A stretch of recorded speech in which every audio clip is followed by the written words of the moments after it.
सभी लोग प्रार्थना करें। गुरुर्ब्रह्मा गुरुर्विष्णु गुरुर्ब्रह्मा गुरुर्विष्णु गुरुर्देवो हेलो। महेश्वरा गुरुर्देवो महेश्वरा गुरु साक्षात् परम ब्रह्म गुरु साक्षात् परम ब्रह्म तस्मै श्री गुरुवे नमः। तस्मै श्री गुरुवे नमः।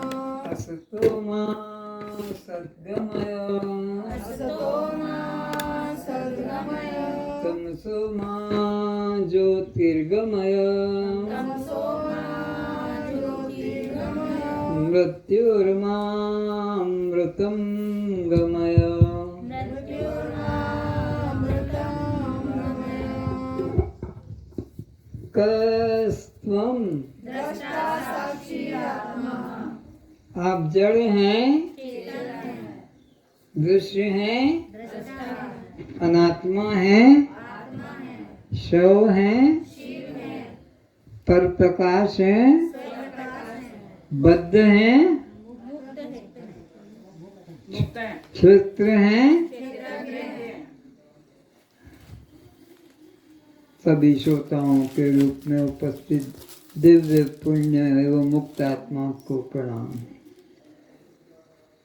आज इस ज्ञान शिविर का अंतिम दिन है। उसमें आप श्रद्धालुओं ने प्रेम से भाग लिया। अद्भुत घटना घट गई। कभी सोचा भी नहीं था कि यहाँ इस प्रकार का हमको बोध जग जाएगा और हम संसार बंधन से मुक्त हो जाएंगे। कल्पना भी नहीं थी कि इस प्रकार का यहाँ सत्संग भी मिलेगा। केवल अपने देह के रोग से छूटने के लिए आए थे। वो रोग से कितने प्रतिशत मुक्ति मिली वो आपके अभ्यास पे निर्भर है। तो आपने ये शिविर अटेंड किया तो उसमें आपको क्या लाभ मिला है, आपके जीवन में क्या परिवर्तन आया है, यह आज हम देखना चाहेंगे कि आपने जो अभ्यास किया है वो कितना सार्थक है। तो यहाँ पर आकर एक एक व्यक्ति बैठेंगे, खड़े नहीं रहेंगे, बैठ जाएंगे। उसके पीछे से हटा दो ना बैठने की जगह। हाँ, और आप अपना जो देह भाव हटा है, आत्म भाव जगा है, उसको बताएंगे। इसके पहले आपने कहाँ सुना, आपको कितना बोध जगा, उन गुरुओं को भी नमस्कार करेंगे, उन्होंने क्या संस्कार दिया और यहाँ आकर आपको क्या मिला। इस प्रकार से एक एक व्यक्ति विद्यार्थी आकर, मेरे पास तो नाम नहीं है, मैं कैसे बोलूं? कॉपी के माध्यम से, कॉपी दे देना, कॉपी के माध्यम से बोलो। नहीं नाम लिख देते हैं ना सामने। को भी ये बात को समझा सकोगे कि जड़ क्या है, चेतन क्या है, दृश्य क्या है इत्यादि। तो उनमें भी यही भाव जग जाएगा। उनके जीवन में कौन गुरु कब मिलेगा कोई भरोसा नहीं। तो तुम ही गुरु बन के अपने परिवार वालों को ये बोध कराएंगे।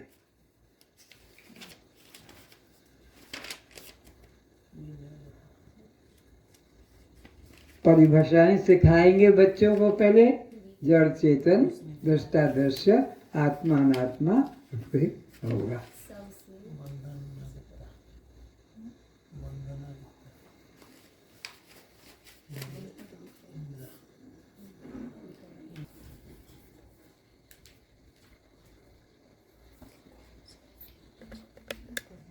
बैठो।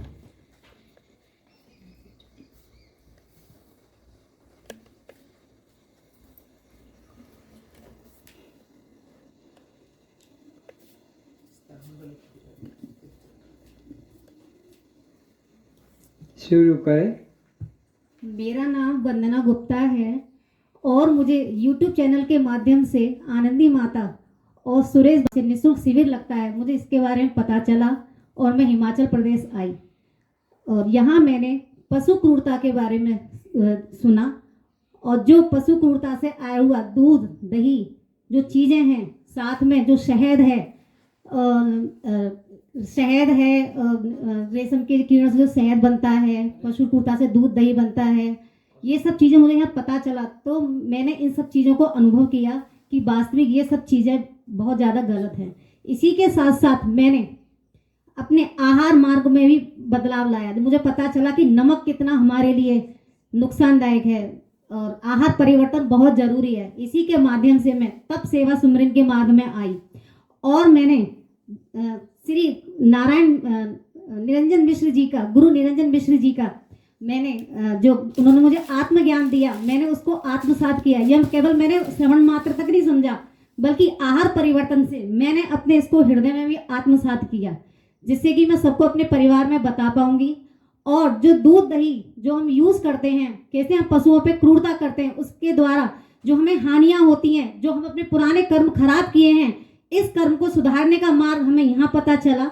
जिस तरीके से इन चीज़ों को यूज करके हमें 8 तरह के पाप लगते हैं, जो हमें 8 तरह के मांसाहारी पाप जो बताए थे गुरुजी ने, उसी तरीके से हमें 8 तरह के इन चीज़ों को यूज करके भी पाप लगते हैं। और इन पापों को अगर हम दोषारोपण करेंगे तो हमें मल दोष के बारे में बताया गुरुजी ने, हमें विक्षेप दोष के बारे में बताया और हमें आवरण दोष के बारे में बताया कि अगर हम इस तरीके से इन चीज़ों को दूर करेंगे तो हम अपने आहार को भी शुद्ध कर पाएंगे, अपने पापों को भी हम काफ़ी हद तक निजात पाएंगे। और इसके साथ मेरा अनुभव ये आया कि मैं बहुत बीमारी लेके आई थी, साथ में मेरे को आहार शुद्ध करने से मुझे क्या क्या फायदा हुआ मैं ये बताऊंगी आपके लिए कि मैं बहुत बीमारी लेके आई थी। मैं डायबिटीज थी, किडनी में मेरी स्टोन थी 15 mm की 2 स्टोन पड़ी थी, और साथ में तीसरी चीज मेरे जो क्या कहते हैं सोराइसिस थी बॉडी पे, कंप्लीट बॉडी मेरी इससे बिल्कुल ब्लैक हो रही है। तो उस चीज को जैसे मैंने आहार परिवर्तन किया, दूध दही के बारे में पता चला, तो मैं इन सब चीजों को ग्रहण किया और यहीं अपने इस आश्रम में आकर हिमाचल प्रदेश आनंदी माता सुरेश भाई जो मेरे को इन्होंने तप सेवा सुमरन का मार्ग मिला, तो इसमें आहार को मैं अच्छे से परिवर्तन करके अपने आप में मैंने समस्याओं का निजात भी पाया। अब मैं लास्ट में यह रिक्वेस्ट करना चाहूंगी कि जो गुरुजी हमें 7 दिन पहले जो फॉर्म भरवाते हैं कि हमें किस तरीके से चीजें यूज नहीं करनी चाहिए, तो हमें उसमें अंडा मांस मछली के बारे में तो गुरुजी ने बताया है, साथ में उस दूध दही के बारे में भी ऐड किया जाए, उसे भी लिखा जाए, जिससे कि हम इस चीज को ज्ञान को और अंदर आत्मसात कर सकें। वैसे मैंने तो किया है बहुत ज्यादा, मेरे आंखों में एक दिन आंसू भी आ रहे थे गुरुजी को याद कर करके, क्योंकि मैं ध्यान में बैठी थी और इतने आंखों में से आंसू आ रहे थे कि मैं बता नहीं सकती। और जितना ब्रह्म ज्ञान तो मैंने आत्मसात किया, मैंने कहीं प्राप्त नहीं किया अपनी जिंदगी में। इतना अच्छा लगा मुझे कि ऐसा लगता है कि मैं सारी परेशानियों से मुक्त हो गई और आज मैं अपने शरीर देह भाव से अलग हूँ और अपने को जान पाई कि मैं ही ब्रह्म हूँ, मैं ही परमात्मा हूँ, मेरे अंदर ही आनंदमय आत्मा हूँ, आनंद घन मिश्री की तरह जो आत्मा होती है। जो लोग शिष्य जो कितने कितने ऋषियों गुरुकुलों में जा जाके ज्ञान प्राप्त करें, या मात्र मैंने गुरुजी के 12 दिन की क्लास में इतना ज्ञान प्राप्त किया कि आज मैं इतना अपना क्वेश्चन आंसर अच्छे से कर पाई। जो मैं सपोर्ट की नीड पड़ती थी स्टार्ट में, वो सपोर्ट भी नहीं लिया मैंने, और पेपर में 3 घंटे बिल्कुल ध्यान से बैठा और कोशिश मैंने किया कि मैं अपने आप को गुरुजी के सामने अच्छे से प्रेजेंटेशन दे पाऊँ। तो मैं धन्यवाद देती हूँ कि इस ब्रह्म ज्ञान को प्राप्त करके मैंने अपने देह भाव से तो अपने शरीर से मुक्त तो पाई ही हूँ, साथ मुझे आत्मज्ञान हो गया कि मैं कौन हूँ, मैं दृष्टा साक्षी आत्मा।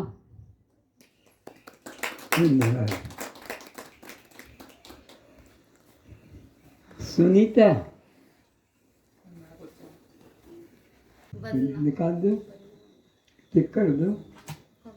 गुरु जी के चरणों में कोटि कोटि प्रणाम। गुरु अखंडानंद जी के, कालिदास महाराज जी के, बीवी चौहान गुरु जी के, आनंदी माँ के लिए, सुरेश गुरु जी के लिए, अंकित भैया के लिए, और यहाँ आज सभी साधकों को मेरा कोटि कोटि प्रणाम है।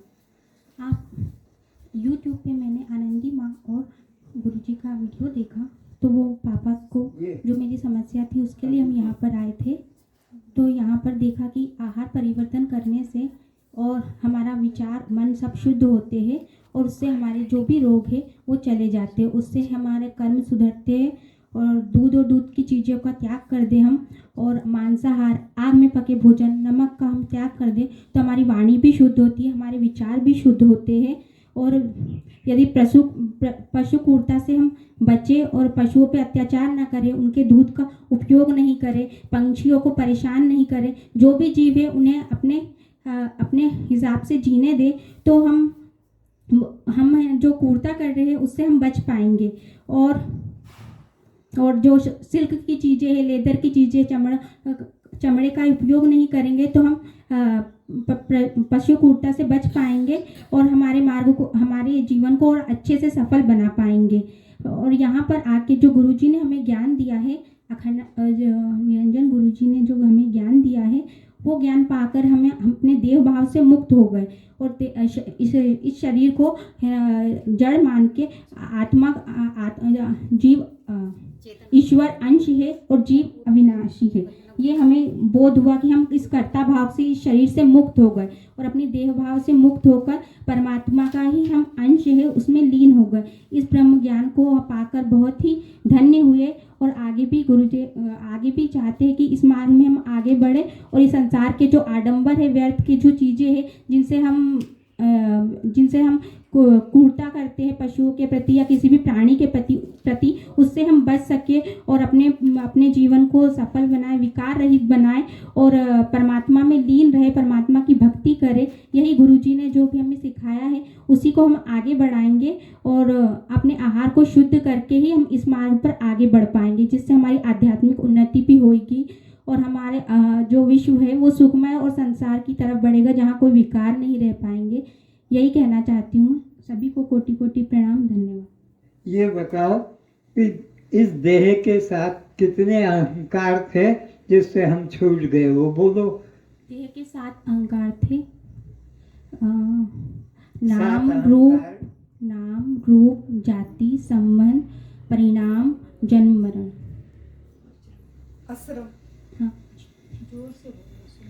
इसमें देह का भाव अहंकार हट गया तो कौन कौन से अब तुम चिंता से मुक्त हो गए? नाम रूप, हाँ ये पता है गुरु जी। बोलो। हाँ बोला, नाम रूप जाति संबंध परिणाम जन्म मरण आश्रम। ज्ञान अज्ञान चंचल सा। तो ये अब तुम्हारे सर से बोझा उतर गया, हल्कापन आ गया, अभी इसमें दुख नहीं होगा। इसी तरह सूक्ष्म शरीर के साथ चिंताएं कौन कौन सी थी उसको भी निकालो कि अब ये मेरे को नहीं रहा। कर्ता भोक्ता बंध मोक्ष पुण्य पाप जन्म मरण शांता तो स्थूल में निकल गया। जी गुरु जी, ज्ञान। अच्छा चलो ठीक है। इंद्रा,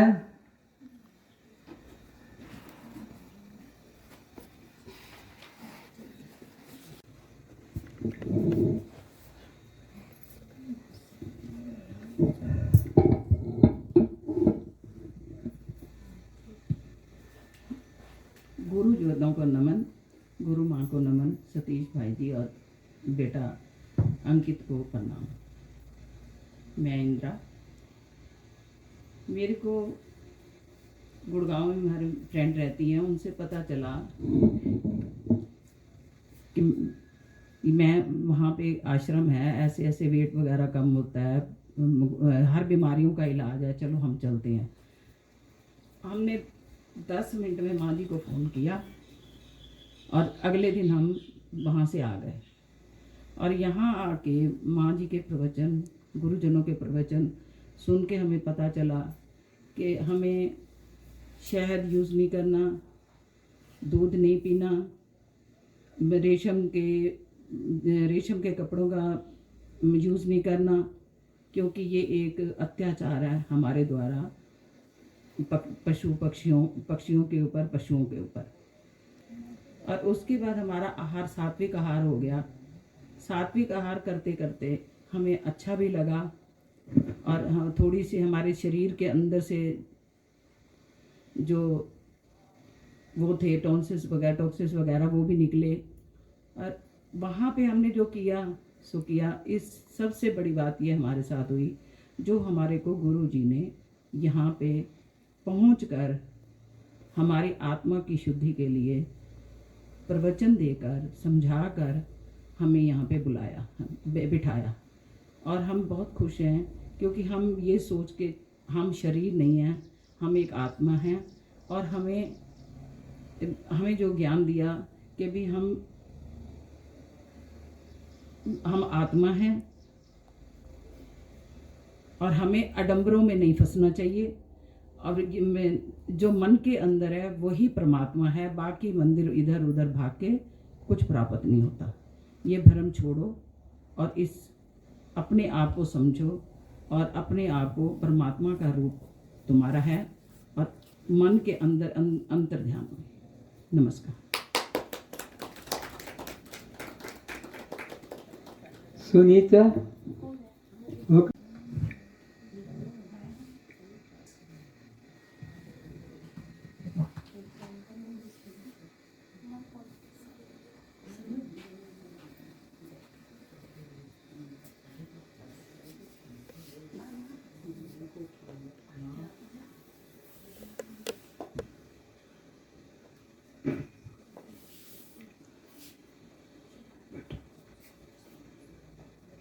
माइक को साइड में करो, साइड में तुम्हारे पाँव तरफ। सभी गुरु जी जनों को मेरा प्रणाम, माता जी को मेरा प्रणाम। मैं पहली बार माइक में बोल रहा हूँ, अभी तक आज तक तो कभी बोला नहीं हूँ, मगर अब गुरु जी की आज्ञा है इसलिए थोड़ा बोल रहा हूँ। जो गलती हो उसकी क्षमा मांगता हूँ।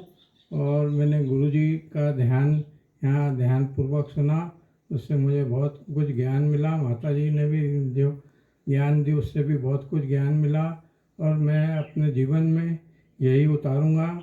और आगे पका हुआ भोजन बिल्कुल नहीं खाऊंगा, ना दूसरी चीज़ दूध वगैरह का सेवन बिल्कुल नहीं करूंगा।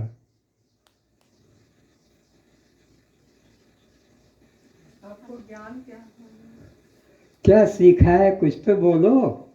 तुमसे तो देवियाँ ज़्यादा अच्छा बोल पा रही हैं। तुम तो सब समय लिखते रहते थे। गुरु जी पहली बार बैठा ना माइक में, इसलिए बोल नहीं पा रहा ज़रा।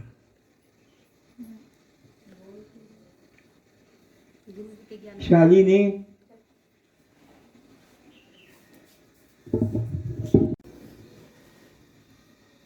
खड़े खड़े हो गया।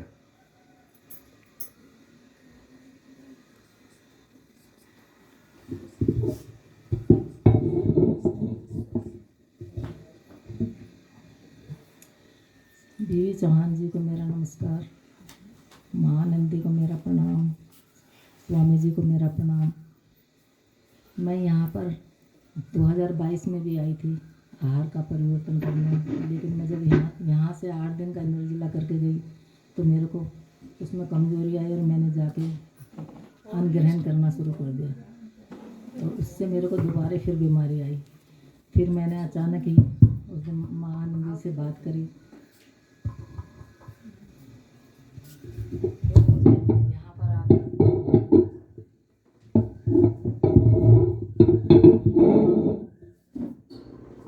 फिर मुझे दोबारा मौका मिला यहाँ आने का और मैं दोबारा यहाँ शिविर में आई।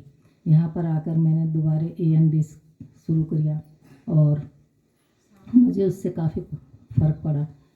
मेरे घुटनों में जो दर्द था वो भी ठीक हो गया और मोटापा था वो भी काफ़ी कम हुआ है। और यहाँ आकर मुझे स्वामी जी से जो नया ज्ञान मिला है वो मैंने आज तक कहीं नहीं सुना था, लेकिन उम्र के हिसाब से मुझे याद भी नहीं है कुछ इस बारे में कि भाई कितना ज्ञान है। वैसे आनंद मुझे बहुत आया आपका ज्ञान सुनने में, क्योंकि इसको जितनी बार सुनेंगे उतनी बार ही प्रैक्टिस में आएगा। अभी पहली बार सुना था तो इतना आनंद तो खूब आया स्वामी जी, लेकिन ना याद कमज़ोर है तो याद नहीं है। ठीक जैसे जैसे आप बताते थे वैसे वैसे ध्यान खूब दिया और इतना मतलब समझ में आया खूब है, लेकिन याद नहीं रहता। तो मेरे को बहुत अच्छा लगा आपका ज्ञान, पहली बार सुना मैंने। धन्यवाद। बस तो पहली बार बैठी हूँ माइक के आगे, इसलिए ज़्यादा नहीं बोल पाऊँगी।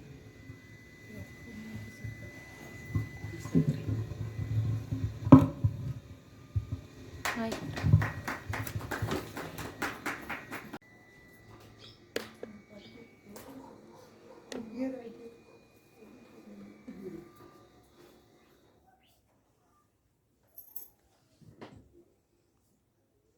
गुरुदेव के चरणों में शत नमन। आनंदी माँ के, सुरेश भाई के और बीवी चौहान जी के चरणों में शत नमन। इस शरीर का नाम विनय लता है। मैं इस आनंदी माँ के इस आश्रम में पहली बार आई हूँ। वैसे मैं NDS पहले से भी फॉलो कर रही थी। मुझे डाइजेस्टिव प्रॉब्लम है, उसमें मुझे यहाँ आकर काफ़ी आराम मिला।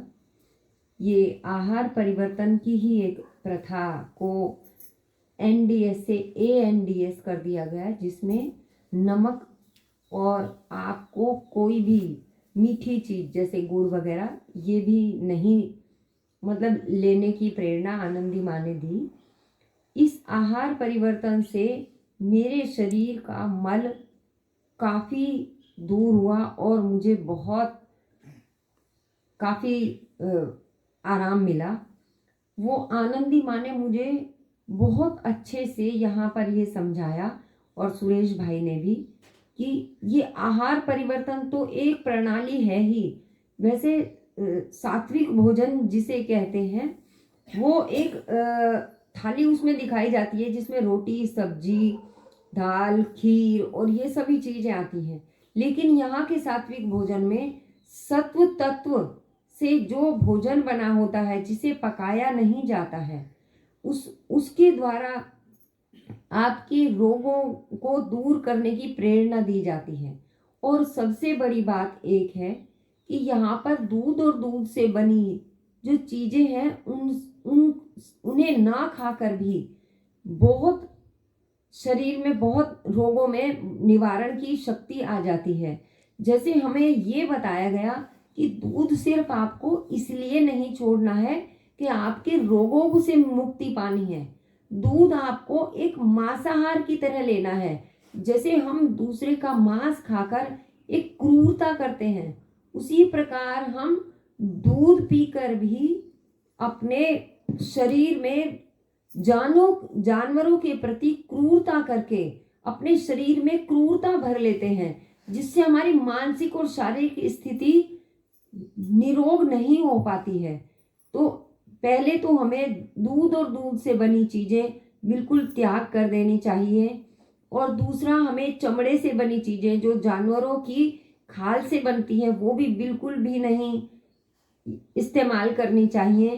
तीसरी चीज़, हमें सिल्क की जो साड़ियाँ हैं उसे 2 लाख कीड़े मार कर उबाल कर उनको तब बनाया जाता है, हमें वो भी इस्तेमाल नहीं करनी चाहिए। दूसरा, शहद भी हमें इस्तेमाल नहीं करना चाहिए, क्योंकि बेचारी मधुमक्खी फूलों से लाकर उसको इतनी मुश्किल से इकट्ठा करके अपने बच्चों के लिए रखती है और हम उसको छीन कर तोड़कर उन्हें मधुमक्खियों को भगाकर अपने लिए लेकर आते हैं कि ये हमारे लिए बहुत अच्छा है। ये भी हमें इस्तेमाल नहीं करना चाहिए। और भेड़ की खाल उतार कर उसके बालों से भी हम जो महंगी महंगी स्वेटर और ये सब पहनते हैं वो भी हमें नहीं पहनना चाहिए, क्योंकि वो भी उस पर अत्याचार ही होता है।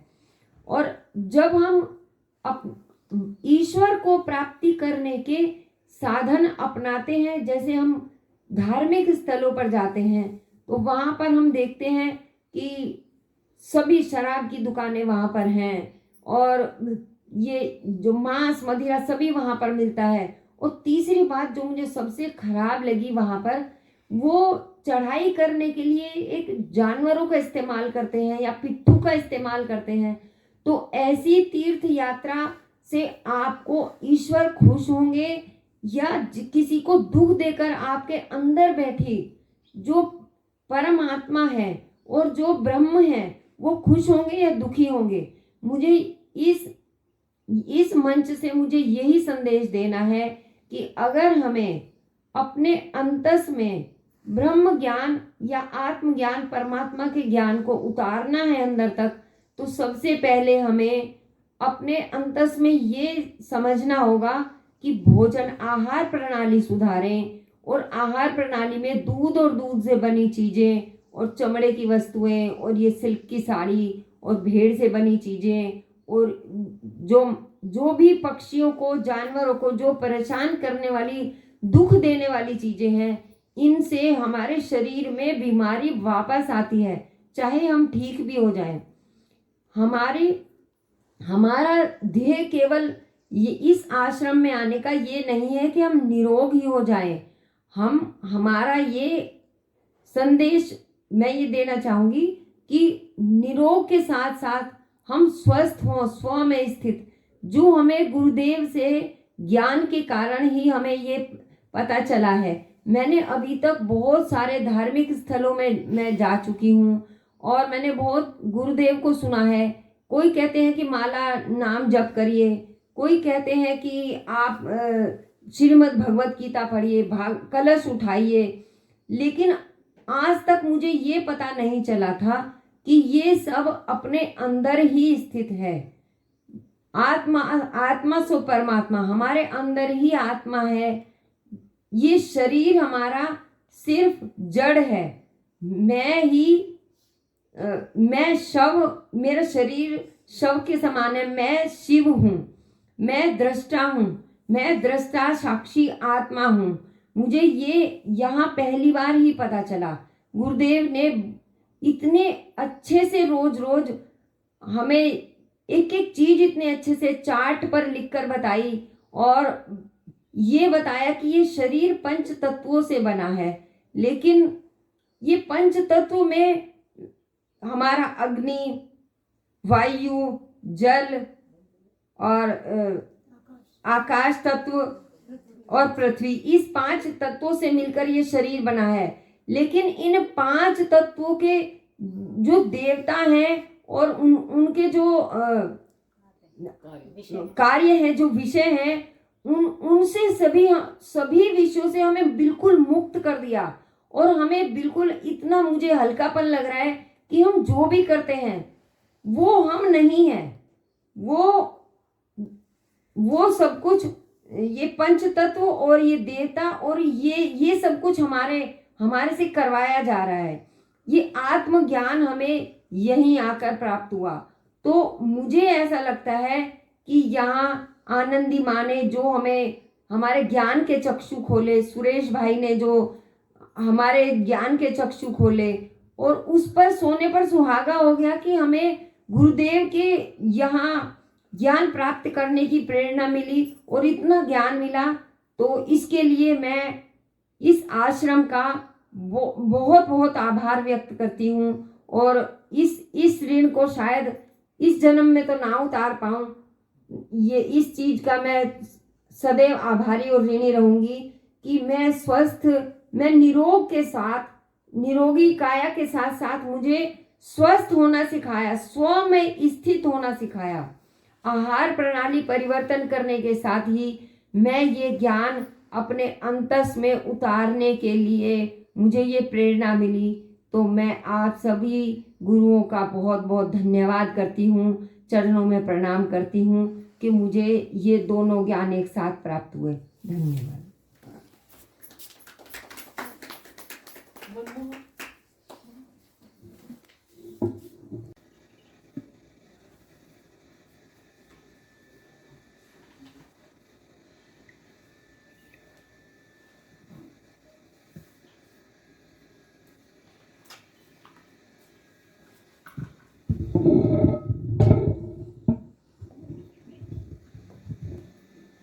इस परम पावन माँ पार्वती की तपोस्थली जहाँ पर आज मैं हूँ सुंदर नगर, मैं इसे प्रणाम करती हूँ।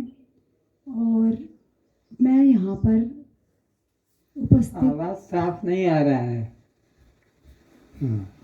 यहाँ पर उपस्थित सभी गुरुजनों को प्रणाम करती हूँ। माँ आनंदी, सुरेश भाई जी और गुरुदेव को प्रणाम करती हूँ और सभी आत्माओं को मेरा प्रणाम है। मैं यहाँ पर अपने रोग मुक्ति के लिए आई थी, जहाँ पर माँ आनंदी और सुरेश भाई जी के द्वारा मैंने अपने शरीर को स्वस्थ बनाने के लिए, स्वस्थ बनाने के लिए मैंने यहाँ पर तप सेवा सुमिरन के मार्ग द्वारा इस राह पर चलते हुए अपनी बीमारी को 8 महीनों के दौरान लगभग ख़त्म ही कर लिया है, ऐसा मुझे लग रहा है। यह सिर्फ केवल और केवल माँ आनंदी और सुरेश भाई जी के द्वारा जो हमें तप सेवा सुमिरन और एक नई आहार पद्धति जिसका नाम है ANDS के पथ पर चलने के दौरान ही हो पाया है। इस मार्ग में सबसे पहले तप आता है। तप का मतलब हम लोग समझते हैं कि हमें किसी पर्वत पर जाके तपस्या करनी चाहिए, लेकिन ऐसा बिल्कुल भी नहीं है। हमारे जीवन में हमने क्या गलतियां की है और वो बीमारी हमें क्यों आई है और किस वजह से आई है, इसे हम जानने की कोशिश ही नहीं करते। ये सब हमारी आहार पद्धति की आदतों के द्वारा ही होता है। यहाँ पर आने के बाद मैंने ये जाना कि सबसे पहले हम शाकाहारी और मांसाहारी में अंतर तो समझ लेते हैं, लेकिन हम सिर्फ शाकाहारी भोजन सिर्फ उसी भोजन को समझते हैं जो सब्जियां हैं, फल हैं, जूस हैं या फिर अनाज हैं, लेकिन ऐसा बिल्कुल भी नहीं है। यहाँ पर जो आहार पद्धति है, जो स्वयं भगवान श्री कृष्ण ने भगवत गीता में हमें बताया कि फलम पत्रम पुष्पम तोयम और जलम, इसके द्वारा ही हम अपनी आहार पद्धति को शुद्ध कर सकते हैं।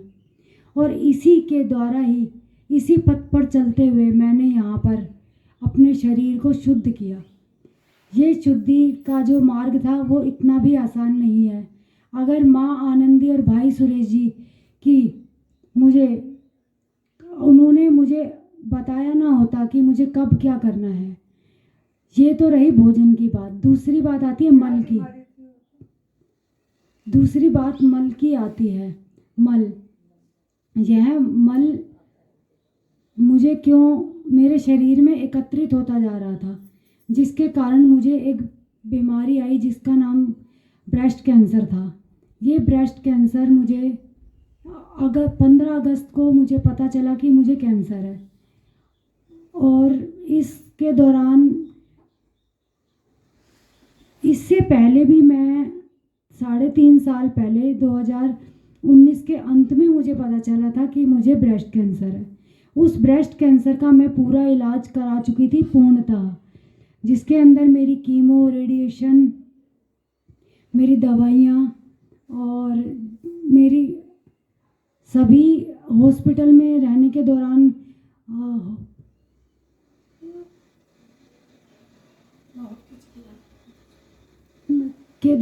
जो उपचार के द्वारा मैं ठीक हुई। कोरोना आया वो भी मुझे हुआ था। मैं अपना पूरा जो कैंसर का ट्रीटमेंट है पूरा कर चुकी थी, लेकिन मुझे ये दोबारा अभी 1 साल पहले अगस्त में मुझे आया था। आज मुझे 8 महीने हो गए हैं यहाँ पर रहते रहते, और इस तप सेवा सुमिरन के मार्ग द्वारा ही, इस पथ पर चलते हुए ही मैंने इसको लगभग, ऐसा लगता है मैंने इसे दूर कर लिया है। और ये सबसे पहले मेरी एक भ्रांति थी जो था दूध, कि मुझे लगता था कि दूध एक सात्विक तत्व है, जबकि ये गलत है। ये धारणा ही सबसे बड़ी मूल है, ये जड़ है जिसके कारण हमें ये बीमारी आई। क्योंकि मैं पहले से ही सात्विक भोजन पे थी, जिसको मैं सात्विक समझ रही थी, लेकिन दूध को तो हमने कभी जाना ही नहीं था। और मांस तो मैंने कभी खाया ही नहीं, ना मैंने कभी प्याज और लहसुन खाया था। लेकिन दूध के बारे में जो भ्रांति थी वो मेरी माँ आनंदी और भाई सुरेश जी के द्वारा ही दूर हुई, जिसके दौरान मुझे पता चला कि दूध एक बहुत ही क्रूरता वाली पद्धति है, जिसके अंदर गाय को बांध कर पकड़ कर रखा जाता है, उसके बच्चे को उससे दूर रखा जाता है और उसके बच्चे को उससे मिलने नहीं दिया जाता, ज़बरदस्ती उसका दूध निकाला जाता है। जबकि कहते हैं कि उसकी माँ को दूध जब ही आता है जब उसका बच्चा उसके गर्भ में आता है। ऐसे ही गाय माँ का जो बच्चा है वो उसके गर्भ में तभी आता है जब वो गर्भ धारण करती है और उसके खून के द्वारा ही उसके दूध का बनना वाला प्रोसेस उसके शरीर में शुरू होता है, और वो दूध सिर्फ और सिर्फ उसके बच्चे का होता है। जैसे इंसानों में उसकी माँ का दूध उसके बच्चे के लिए होता है, लेकिन आजकल हम सभी लोग इस भ्रांति में खोए हुए हैं और इस बात को समझना ही नहीं चाहते। अगर मैं अपने शब्दों में कहूँ तो हम गाय माँ का रक्त ही पी रहे हैं, और अगर ये नहीं छोड़ा गया तो आज तो मैं हूँ, मुझे लगता है हर एक घर में हर एक दूसरी या पहली महिला को ये ऐसी बीमारियां आने वाली हैं। जब मैं देखती हूँ कि इतनी तरह की बीमारियां हैं, जो लोग सभी सात्विक करते रहते हैं, फिर भी उनको ये बीमारियां आती हैं, लेकिन वो उसका कारण तो नहीं जान पाते। सबसे बड़ा कारण ये है कि हमने उस गाय को इतना दर्द दिया है, दुख दिया है, और गर्भाधान भी वो स्वयं अपनी मर्जी से नहीं करती है, उसको ज़बरदस्ती कराया जाता है और हर साल कराया जाता है, और ये सब किसी अन्य के द्वारा नहीं, सिर्फ मानव के द्वारा किया जाता है। मानव विज्ञान सिर्फ नाश के लिए है, मुझे तो ऐसा ही लगता है। मानव ने ऐसी कोई भी कसर नहीं छोड़ी है किसी भी अन्य पशु पर अपनी दरिद्रता दिखाने में। जैसे कि मधुमक्खी के शहद को ऐसे लेते हैं जैसे उनका जन्म सिद्ध अधिकार है। क्या एक मक्खी पूरा वर्ष लग के अपने बच्चे के लिए 1 चम्मच शहद को एकत्रित करती है, और हम किस हक से उसके घर को उजाड़ देते हैं, और वो सर्दियों के लिए अपने बच्चे के लिए उस शहद को इकट्ठा करती है। क्या हमने कभी सोचा है? और हम बाज़ारों में जाते हैं, शहद लेके आते हैं, 4-4, 5-5 गिलास में घोल के पी रहे हैं, हमें सर्दी खांसी, हमें जुकाम है। मानव का स्वार्थ उसको किस ओर लेके जा रहा है, क्या हमने समझा है कभी? हम इसे समझना ही नहीं चाहते। मानव अपने आप को निर्माता कहता है, लेकिन वो निर्माता नहीं है, वो डिस्ट्रॉयर है। वो हमेशा हर चीज़ को डिस्ट्रॉय करता है। उसे पक्षी अच्छे लगते हैं, वो पकड़ के उसे कैद कर लेता है। उसे जानवर अच्छे लगे, वो उसे चिड़ियाघर में रख देता है। उसे उसकी खाल की सुंदरता से प्यार है तो उसे उतार कर पर्स, अपने लेदर की चीज़ों को बना लेता है। ऊँट की खाल से चप्पल बना लेता है, गाय की खालों से पर्स बना लेता है, खरगोश की खाल से वो इतने नर्म अपने पहनने के वस्त्रों को बना लेता है। भेड़ को उसने नहीं छोड़ा, बैलों को, गायों को, जो कि हमारे डोंकी हैं, जो मोली जिसे बोला जाता है, उनके ऊपर चढ़कर यात्रा करने जाता है। किस अधिकार से वो यात्रा करने जाता है? अगर वो एक तरह से यात्रा कर रहा है तो वो यात्रा कैसी है? जो एक आदमी दूसरे जीव, कहते हैं कि सब में प्राण है, इंसान प्राण, सब में प्राण है और प्राणों से ही इंसान चल रहा है, खा रहा है, पी रहा है। वो कैसा प्राण है जो दूसरे प्राणी पर अत्याचार करता है? क्या हमारी कहीं पर अंत होगा हमारे अत्याचार का? मुझे तो ऐसा प्रतीत होता नहीं है। लेकिन जब से मेरा आहार चेंज हुआ है, जब से मैं ANDS आहार, ये जो एक नई पद्धति है, इसके अंदर जो मैं आई हूँ, इसमें जो मेरी आहार पद्धति हुई, मैंने नमक छोड़ा, दूध और दूध से बने पदार्थ छोड़े, और आज मुझे समझ में आया कि मैं क्या गलती कर रही थी। मैंने अपने भविष्य में इतना दूध पिया है, दूध की से बनी चीज़ें खाई है, दही लिया है, लस्सी ली है। मेरे उस दूध, दही और लस्सी में कितना अत्याचार छुपा है, ये हम कभी समझ नहीं पाते हैं। हम ज्ञान तो ले लेते हैं, लेकिन ज्ञान का प्रयोग तो हम नहीं करते हैं। मनुष्य इतनी जाकर कृष्ण भगवान की कथाएं सुनता है, रामायण सुनता है, वो वहाँ पर जाके नाच गाना होता है, कहानियाँ होती हैं, वहाँ पर जाकर कलश रखा जाता है, स्थापना की जाती है, लेकिन एक सच्चा ज्ञान तो कोई नहीं देता। आज गुरुदेव के चरणों में बैठकर मुझे पता चला है कि सच्चा ज्ञान क्या होता है। एक सच्चा ज्ञान ये होता है कि मेरे अंदर ही भगवान है, मेरे अंदर ही परमात्मा है, मैं स्वयं ही ब्रह्म हूँ, अहम ब्रह्मास्मि। इसका जो हमें बोध कराने वाले हैं वो गुरुदेव हैं। मैं गुरुदेव को हाथ जोड़ के नमस्कार करना चाहती हूँ। मैं ये कहती हूँ कि उनकी वाणी में साक्षात भगवान श्री कृष्ण हैं, जिनके द्वारा मुझे भेद और अभेद जड़ और चेतन, सत्य असत्य, आत्मा परमात्मा, और मुझे इसका इतना गहराई से ज्ञान हो पाया। अगर मैं कहूँ तो रात्रि में मैंने ऐसा सोचा था जब मैं यहाँ रहती थी माँ के पास कि प्रभु क्या यही ज्ञान है, क्या यही सच्चा ज्ञान है? और पता नहीं कहाँ से गुरुदेव के दर्शन हुए और गुरुदेव का सच्चा ज्ञान प्राप्त हुआ। मैं उन्हें बहुत बहुत हाथ जोड़ के धन्यवाद करना चाहती हूँ। और इसमें ये जो मार्ग है ये इतना आसानी से समझा नहीं जा सकता। इस समझ के लिए भी पीछे एक समझ है, वो समझ है मेरी माँ आनंदी की और मेरे सुरेश भाई जी की।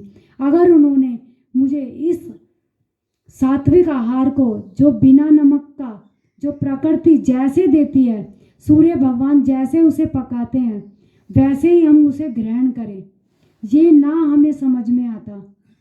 और हमें किस तरीके से अपने मल को, अपने शरीर में जमा मल को कैसे दूर करना है, अगर वो हमने नहीं किया होता तो ये ज्ञान भी हमारे अंदर नहीं उतरता। मैं कहती हूँ ये संभव ही नहीं है। यहाँ पर जब मैंने परीक्षा दी तो मुझे बैठने में कोई दिक्कत नहीं हुई। मेरे हाथ 3 घंटे लगातार 61 क्वेश्चंस के साथ जो हमारी परिभाषाएं थी हमने पूरी की। वो इतना भी आसान नहीं था क्योंकि मैं कभी भी बैठ नहीं पाती हूँ।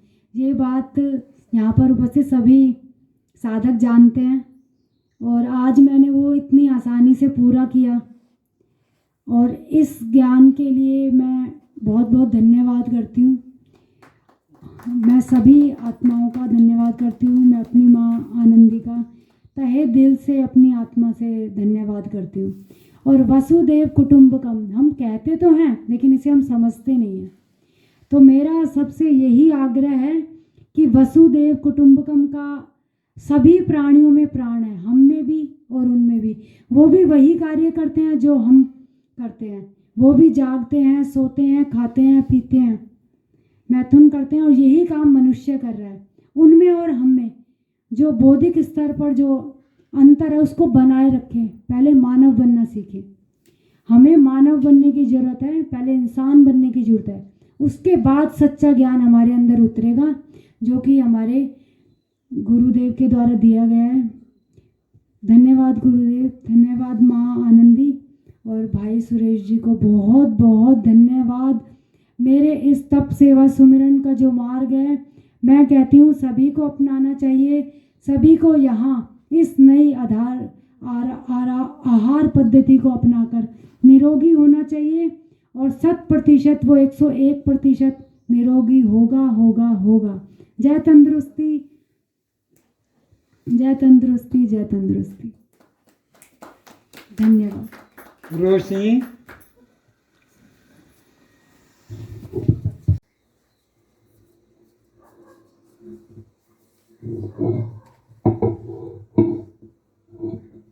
स्वामी जी के चरणों में शत शत नमन। आदरणीय चौहान जी को शत शत प्रणाम, आनंदी माँ को प्रणाम, सुरेश भाई को प्रणाम। और परोक्ष और अपरोक्ष रूप से जिनका सहयोग हमें मिला, जिनका आशीर्वाद हमें मिला, उन सबका मैं आभार प्रकट करता हूँ। यहाँ आने का चुनाव शायद नियति ने किया, मेरी बेटी के थ्रू। बेटी यहाँ से जुड़ी हुई है, वो भी परोक्ष रूप से यहाँ के सारे वीडियो देखती है और करीब 1.5 साल से 2 साल से वो हम लोगों को समझा रही थी ये बातें। साल में एक बार आती भी है, एक बार आके बहुत उसने मजबूर भी करने की कोशिश की, तो भी हम लोगों ने थोड़े दिन के लिए कुछ किया, उसके बाद जैसे ही वो गई बंद कर दिया। उसके बाद फिर रोज उससे बात होती है, तो रोज़ वो कुछ न कुछ हमको बातें बताती थी। फिर हमने 1.5 साल पहले सबसे पहले दूध और दूध से बनी हुई चीज़ों का इस्तेमाल करना बिल्कुल बंद कर दिया और NDS फॉलो करना शुरू किया। एक समय शाम के वक्त हम लोग खाना खाते थे, सुबह फल खाते थे, दोपहर को सलाद खाते थे। पहले हफ्ते में थोड़ी समस्या हुई क्योंकि ये चीज़ें मानसिक ज़्यादा रहती हैं। पेट नहीं भरा, मज़ा नहीं आया, और धीरे धीरे अभ्यस्त हो गया। और उसका फ़ायदा ये हुआ कि यहाँ आने के 4 दिन पहले मेरा डॉक्टर से अपॉइंटमेंट था। मैं डायबिटिक हूँ। तो जब मैं रिपोर्ट लेके गया तो डॉक्टर साहब ने मुझसे पूछा, डॉक्टर साहब काफ़ी उम्र में छोटे हैं मुझसे, हाँ सर जी कैसी है रिपोर्ट? मैं बोला सर देख लीजिए। तो उससे पहले क्या हुआ था, दिवाली के बाद में गया था अपने अपॉइंटमेंट में, तब वो रिपोर्ट देख के बहुत नाराज़ हुए। बोले क्या हुआ? तो सहजता जवाब मैंने दे दिया। मैं बोला डॉक्टर साहब ऐसा है, अभी दिवाली गई है ना, बहुत कुछ खाया है। तो बोले भाई ऐसा नहीं चलेगा, इसको आप नियंत्रित करके आइए अगली बार, नहीं तो फिर मैं दवाई का डोज अभी डबल कर दूँ। मैं बोला नहीं सर। और जब ये फॉलो करने के बाद जब उन्होंने रिपोर्ट देखी तो कभी मुझे देख रहे हैं, कभी रिपोर्ट को देख रहे हैं। 2-3 बार हुआ। मैं बोला सर क्या हुआ? रिपोर्ट तो मेरी है, नाम वही है, पर्सनल नंबर वही है, सब कुछ वही है। तो बोला नहीं मुझे विश्वास नहीं हो रहा है कि आपकी इसमें सारा नील नील नील नील लगेगा, सब रेंज में है, तो ऐसा क्या किया जादू? मैं बोला सर जादू नहीं किया, अपनी आहार पद्धति और थोड़ी अपनी सोच को बदला। तो बताया, फिर उन्होंने पूछा क्या किया, उनको बताया मैंने। तो देखिए डॉक्टरों को सब पता है लेकिन वो बताते नहीं हैं किसी को, क्योंकि उनको तो अपना स्वार्थ है उनका। तो धीरे से मुझसे कहते हैं एक बात और बताता हूँ आपको। मैं बोला बोलिए सर। इसको अगर आप पूरी तरफ से फॉलो करेंगे ना तो ये हॉस्पिटल में आने की जरूरत नहीं पड़ेगी। मैं बोला सर मैं भी वैसे आपसे मिलना नहीं चाहता हूँ यहाँ पर आके। तो इस तरह से हम लोगों की शुरुआत हुई। और मेरी पत्नी को बहुत सारी समस्याएं हैं। तो जब मेरा हुआ तो मैंने इनको बोला कि नहीं भैया अब आपको चलना है, और हम लोग कोशिश करेंगे वहाँ, जब तक आप ठीक ना होगे हम लोग नहीं आएंगे। वैसे भी हम लोग अकेले ही रहते हैं, पर बहुत सारी चीज़ें ऐसे हैं जो, जैसे पशु क्रूरता के बारे में पता तो था लेकिन इतनी बारीकी से उसका अनुभव नहीं था, जो यहाँ के पता लगा। और वाकई बहुत पश्चाताप हुआ कि हमने अपनी ज़िंदगी में पता नहीं कितने पाप किए हैं।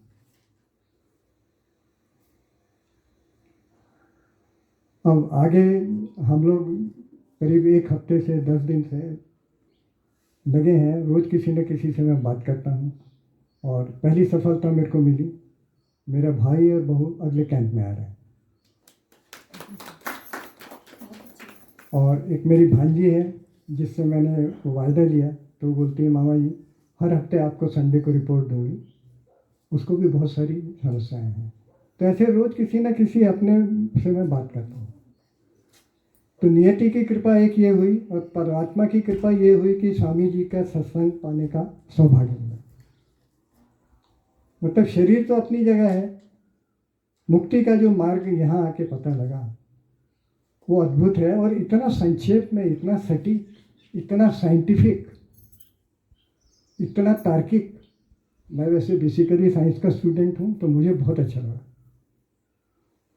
अब बचपन से गीता में सुनते आए थे, पत्रम पुष्पम कंदम मूलम तोयम, मतलब नहीं जाना कभी, बस ये भगवान को अर्पित करना है। अब समझ में आया कि मूर्ख, भगवान ने इशारा किया है तू और मैं एक ही हैं, जो मेरा भोजन है ये तेरा भोजन है।